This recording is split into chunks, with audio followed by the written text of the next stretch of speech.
My name's Jeff Chan. I'm a professional MMA fighter. I've been fighting out of the Ottawa Academy of Martial Arts for about a decade. I recently moved into Toronto, and now I'm currently fighting at a Lynn Martial Arts. If you're around Toronto, come drop by, learn some striking or some jiu-jitsu.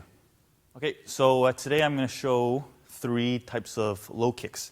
The first low kick, I'm standing squared off with my partner. I'm just going to pivot and chop the leg. The second, I'm going to take one step with my lead leg and chop the leg again. And the third, I'm going to take a double step, or sometimes I call it the soccer step.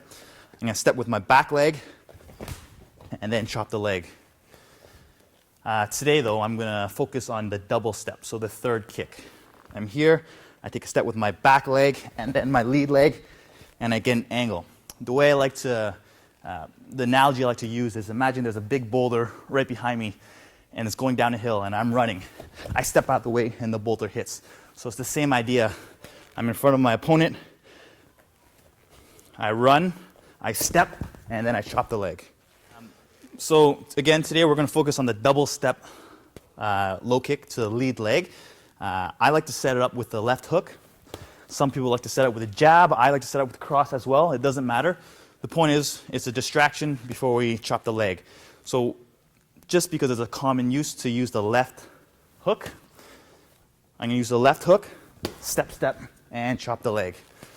Now, after throwing the left hook to low kick several times, your opponent's going to start to anticipate, and he's going to start lifting up that left check to block. So once I throw the left hook, he blocks. For me to chop the back leg, if he lifts his leg up, I can't hit the back leg unless I take that step, that double step. Again, if I throw the left hook, he blocks. In order for me to chop that back leg, I need to take a second step to chop the leg. Another example is if I throw the left hook, another way to dodge or block the kick is to make miss. So once I throw the left hook and he makes misses, I can take that double step to chop the leg. If I don't and he makes misses, I'm just going to miss. So it's crucial that I take that double step. It does not matter how far he backs up. So say we start back here, I throw the left hook and he runs back. I can still chop the leg. The reason why I love this double step is sometimes I don't even need to set up using my boxing to set up the low kick. I can just take the stutter step or the double step to hit the back leg. So from here, I take the step and chop the leg. I also like this step because it gives me enough momentum to get an angle. So once I'm here, I can keep continuing with my combination.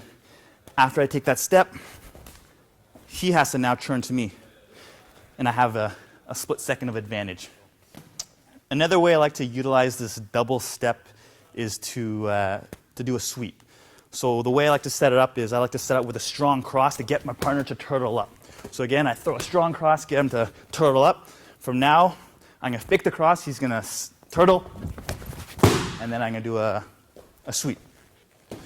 So the way I do that is I fake the cross, I roll my shoulder, and now I'm going to take that double step, 1, 2, and I step right beside his hips. My right hand's going to go right across the chest, and I'm going to literally hump his thigh or his hip. So again, if you go slow, it's not going to work. These are one of those techniques where you have to replace his body. You have to go right through him. So again, real time, I fake the cross, step, and sweep.